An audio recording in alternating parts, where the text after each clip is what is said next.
ជំរាបសួរចាបងប្អូនថ្ងៃនេះខ្ញុំមកធ្វើ ដឹងវិធីធ្វើម្ដេចត្រាំទាំងអស់គ្នា ជាដំបូងត្រូវយកម្ដេចត្រាំហ្នឹងយកមកលាងទឹកឲ្យស្អាតបងប្អូនម្ដេចរបស់យើងបានលាងទឹកស្អាតដល់បងប្អូនយើងត្រូវយកទឹកមកចានធន់ដើម្បីដាក់អំបិលដើម្បីឲ្យយើងវាយម្ដេចហ្នឹងឲ្យត្រាំទឹកអំបិលហ្នឹងណាបងប្អូនម្ដេចយើងវាយទៅខ្ញុំអត់មានប្រដាប់គៀតម្ដេចដូចគេទេហើយមានតែជ្រុញហើយនឹងកំបិតនឹងឯងសម្រាប់តែដំដល់ដំណាក់កាលដែលខ្ញុំត្រាំអំបិលហើយណាអានេះរយៈពេល2ម៉ោងហើយបន្ទាប់មកយកម្ដេចហ្នឹងយកទៅលាងទៅស្អាតបងប្អូនការលាងទឹករបស់ខ្ញុំនេះមិនមែនតែមួយទឹកទេឬក៏2ទឹកទេណាចូលលក្ខណៈ4ទៅ5ទឹកធ្វើយ៉ាងម៉េចក៏ដោយដើម្បីឲ្យលាងម្ដេចហ្នឹងឲ្យទឹកថ្លាឆ្វងហ្មងបងប្អូនឡើងមានចំពោះផ្លេចបងប្អូនមិនមែនធំតែលាងឯងច្បាច់ទេតែច្បាច់ឲ្យអស់ទឹកណា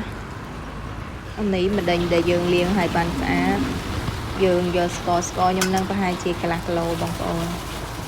យកមកលាយច្បាច់ហើយបន្ទាប់មកខ្ញុំដាក់ប៊ីចេងដាក់តែ2ស្លាបព្រាកាហ្វេទេអត់ដល់2ពេញទេណាហើយបន្ទាប់មកយើងកូរច្បល់ដើម្បីឲ្យវាចូលជាតិស្ករហ្នឹងណាបងប្អូនអើយកូរឲ្យវាលាយល្មមហើយខ្ញុំញាត់ដាក់កន្លតែម្ដងបងប្អូនខ្ញុំមិនចាំឲ្យវាលាយទាំងអស់ទេហើយខ្ញុំភ្លក់មើលមានជាតិអត់ខ្វះអីថែមអីអញ្ចឹងបងប្អូនយើងមិនដាក់អំបិលថែមទៀតទេដោយសារតែយើងត្រាំទឹកអំបិលវាហើយ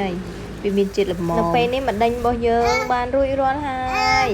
ដាក់តាមអំបិលម្ទេសទៅបងប្អូនហើយជាតិយកទៅណាមអស់ហើយលឺសូរសលេងអត់ក្មួយខ្ញុំនឹងគាត់ចង់ភ្លក់មុនខ្ញុំទៀតតិចបាទយ៉ាចកឹះនឹងចាក់តែដល់វាបានកោទាំងម៉ាក់កោទាំងកូននេះហើយមើលមុខក្មេងខូចអរគុណដែលបានទស្សនាវីដេអូ